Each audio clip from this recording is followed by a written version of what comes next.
Good morning. I'm Pooja Diwan. I'm the Chief Data Scientist at BNSF. I would like to take a moment to thank the committee and the Analytics Society for hosting this award and for selecting us as one of the finalists. We are honored and extremely excited to share a very creative multidisciplinary work where we've used truly the detector readings as a fingerprint coupled with the power of analytics to help us improve something that's very near and dear to us, which is safety. Safety is the number one priority in the railroad for BNSF, and it is in our DNA. We do not start a meeting without having safety instructions given to everybody of how to exit a room. So helping me share this work with you, I have a very strong team I have April, Ruchi, Yanhang, and June from the analytics team. I have Margaret and Landon over here from our business team, and Niket from the development team. It was this work was partnered in a multidisciplinary teamwork to help us achieve something very important. This project has been implemented since 2016, and it has helped us improve our train matching accuracy or the detector reading with the right car, the right bearing by over 23%, leveraging predictive, prescriptive, and descriptive analytics. So without further ado, let me kind of get you started into the presentation. We'll have a background to just walk you a little bit about what BNSF is, because I'm sure not all of you are aware about BNSF, helping you understand how important safety and preventive maintenance is. We have a small video. And from there, we'll have Margaret take over to the business problem. The analytics team will describe the framework of how we've used several techniques to help us improve the accuracy, and we'll wrap up with a summary and a testimonial. Okay, so just a high-level view. We are a freight railroad company with 32,000 miles of track over 28 states with roughly $21 billion of revenue. We operate 1,400 trains per day, and we use 22 different detector types to help us improve with our preventive maintenance. Today's talk is about one particular detector, which is the hot box detector, which does not have any identification technique of what car or bearing temperature it's measuring. And we'll show you today, at the end of the talk, how we've leveraged analytics, technology, and detectors to help us exactly identify what we are reading in the field when there's nothing to tell us. So with that, I'm going to turn you over to watch. BNSF plans extensive preventative maintenance every year to keep traffic flowing efficiently across the network. And each year, that plan becomes more precise thanks to technology advancements, including bionic-like detectors that can see, hear, or feel issues that are beyond our human senses. 2,000 trackside detectors monitor every locomotive and car 24/7 on the BNSF network, creating a continuous stream of data. Some of these detectors can sense heat or feel the force of the equipment on the track. Others can hear defects in wheel bearings or cracks in wheels before they are visible. And other detectors can see when parts are missing or something is not in the right position through cameras and machine learning. With more than 55 million readings every day, BNSF uses this data to determine the urgency of equipment maintenance and spot trends that indicate a more planned prescription for maintenance, like scheduled overhauls on locomotives and cars. Since 2000, BNSF's invested more than $55 billion in capital, and more than half of that has been for maintenance. Over that same period of time, track and equipment-caused derailments have decreased 60%. Customers often focus on capacity expansion projects. BNSF is working smarter and leveraging new technology to keep the railroad healthy and strong. So it's ready to take on new opportunities and meet customer expectations. With that, I'll pass it on to Margaret, who who's going to describe how these detectors work.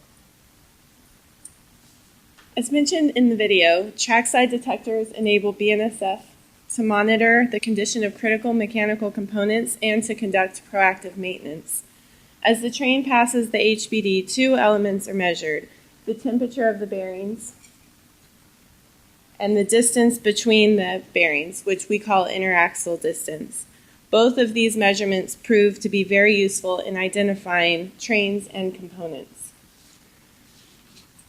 The spacing of HBDs reflect past performance of high-risk bearings. For HBD installations on a main corridor like the one in gold, trains may be passing up only a few minutes apart, up to 100 trains per day per site. One train could generate 5 HBD messages in 1 hour. On average, the back office system receives and processes 23 to 26,000 HBD messages per day, all of which must be labeled quickly and correctly. The train matching system must resolve essential questions such as which train matches to which message and which railcar bearing matches to each temperature reading. This information is critical to the monitoring system, which generates more than 5,000 assessments of high-risk components each day. Matching HBD messages can be done one of two ways: hardware, like AEI or GPS, or software. We believe the most cost-effective approach to train matching relies on a software-driven solution that can consider many factors. Historically, the most difficult matching scenarios often resulted in low confidence or incorrect train IDs. And when alarm criteria used this information from mismatched messages, disruptions to traffic as well as failure to identify the correct component were likely outcomes. Our legacy matching system required improvements to become the accurate and fast train matching system needed to effectively support safe operation of freight trains. June will walk us through the solution approach. To match the temperature readings with bearings on the train accurately and quickly, we developed a series of algorithms that leverage both the temperature readings and interaxle distance. Next, I'll walk you through the components of train matching system. On the input side, we have a raw message that needs to be processed and matched to a train ID. Then we have train ID proposals provided by train identification technologies, such as AEIs and GPS. The output is a train ID that will be consumed by the equipment monitoring system. The first algorithm we developed is called axle spacing stage 1, which uses the interaxle distance to process the raw message and clean it. Next one, axle spacing stage 2, also uses the interaxle distance to validate a proposed train ID. Temperature profile matching is another validation approach which uses temperature reading as a train's thermal fingerprint. And finally, we have an aggregator that takes in all the proposals and validation results and decide which train ID should be published. The first 3 algorithms contributed to our goal of higher accuracy. They helped to increase the overall train matching accuracy by 23% compared to our legacy system. Aggregators successfully reduced the train publication time by 70 seconds on average without sacrificing accuracy. Next, we'll walk you through the key components of the algorithms. I'll start with axle spacing stage 1. It is used to check the quality of raw messages and prescribe corrections if needed. As a train passes by a detector, the detector senses the temperature reading of each bearings in sequence and generates a message for the train.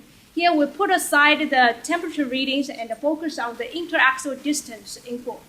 For various reasons, the message could be contaminated. For example, the detector may generate an actual reading between 2 real axles. To clean the message, we introduced the concept of axle pattern. If you think of the design of wheel sets and axles on the rail cars, there's a limited number of patterns out there. We researched 1.65 million cars actively used in the entire North America and created a comprehensive pattern library. So in the algorithm, we first convert the numerical readings into labels and then created pattern blocks for the message. Conceptually, each pattern block corresponds to one car. Then we can compare the pattern blocks in the message with the patterns in the library and prescribe corrections to bad readings based on a set of pattern matching logics. Our algorithm was able to fix 90% of the messages, which is a 15% increase compared to our legacy algorithm. We went through a 4-week-long audit process which verified that the algorithm was 98% accurate. So after this stage, we should have a clean message to go to downstream algorithm. Next, we'll continue to talk about axial spacing stage 2. In this stage, we should have a proposed train ID. We can get the consist, which is the list of locomotives and cars assigned to the train, and then we can convert that list into the sequence of axial patterns. And remember, in stage 1, we created pattern blocks for the message. So these two sequences conceptually should match identically if the train is correct for the message. However, cars could have been added or removed. The pattern created in stage 1 may not be precise. So we developed a sequence alignment algorithm, which is a dynamic programming algorithm that aligns these two sequences to evaluate how similar they are. The algorithm returns a matching score, which helps us to define the confidence of match. So for example, if your confidence level is 1 and 2, then at this stage, we will have verified that the train ID is correct, and we can match each temperature readings to individual bearings. Next, Ruth will walk you through temperature profile matching. June introduced the use of interaxial distances. I'll give you an overview of temperature profile matching, which is another method of validation running in parallel with axial spacing stage 2, but uses bearing temperatures instead. Let's look at this diagram. The HBD2 site generates a new message, and the bearing temperatures in this new message are represented by the orange graph that you can see over there. The gray line is also bearing temperatures, but it is using the information from previous messages with the same proposed train ID generated at HBD site 1. HBD site 1. These are bearing temperature profiles. A bearing temperature profile is unique to a train and stays fairly consistent from one site to the next. We can take advantage of this property to identify trains and by using these profiles as a thermal fingerprint. We observed that temperature profiles from consecutive HBDs for the same train ID have a small range of temperature differences, while different trains have a wider range of temperature differences. We quantify this variation by using a standard deviation-based similarity metric of the temperature differences. And this drives the ability for us to predict TPM match cases and TPM no match cases. This is innovative since using simply Euclidean distance or Manhattan distance yielded inaccurate results. Now, train consists may change. Cars may be added, cars may be removed. To account for this, we developed a dynamic programming algorithm to align the temperatures, which further increased our accuracy, which is represented here. Both of these methods are applicable to a more general population of HBD messages, which resulted in a more than 30% increase in accuracy, prediction accuracy, over the legacy system. The next step is in the framework is the aggregator, which analyzes all the proposed train IDs, all the confidence values, and their validation results to predict the final and correct train ID. Because the goal of the aggregator is for one HBD message, we need to have one train ID. So there are multiple train ID identification technologies such as AEI, GPS, and there are validation technologies like axial spacing stage 2 and TPM. Each has a confidence value assigned to it through frequency analysis. And how does aggregator even use these confidence values? So let's go through this example. For a single HBD message, we generate two proposals, train A and train B.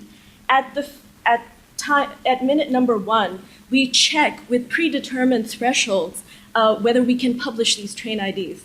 So Bayes' rule and enumeration was used to calculate these time-efficient and accuracy-efficient thresholds for publication of train IDs. So right now, at the 1-minute threshold, 39 is the confidence value. None of the proposals have reached that point. At the 2nd minute, over here, Train A now finally has 38 aggregated confidence value points. And the time 2nd minute interval that you see over here has a threshold set as 33. We exceed the threshold. It's time for us to publish Train A as our final and correct train ID.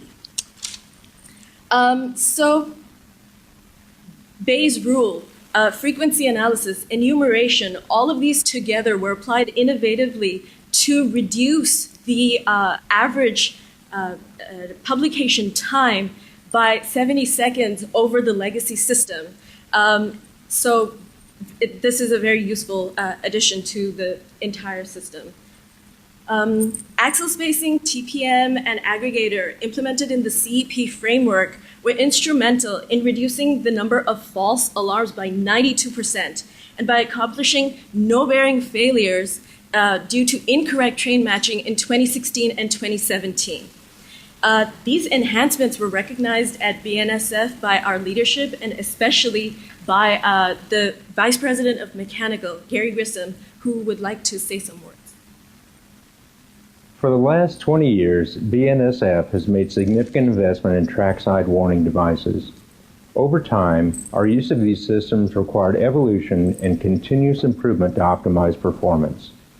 The train identification strategies created and implemented by this project team for our hotbox detectors are enjoying better than 98% effectiveness with no catastrophic failures from errors. As a result, our railroad has lowered risk, reduced service delays, and improved throughput of our network. So in addition to the testimonial, let me re-emphasize the business values and the innovations created by BNSF. From the application utilization perspective, this application has been deployed over the entire BNSF network. From the solution accuracy perspective, we have increased the train ID prediction accuracy from 75 to 98%. From the safety perspective, knowing that a bearing could fail as fast as in 26 seconds, this additional 70 seconds reduction in train ID publication has provided the BNSF additional opportunity to respond to any potential service interruption.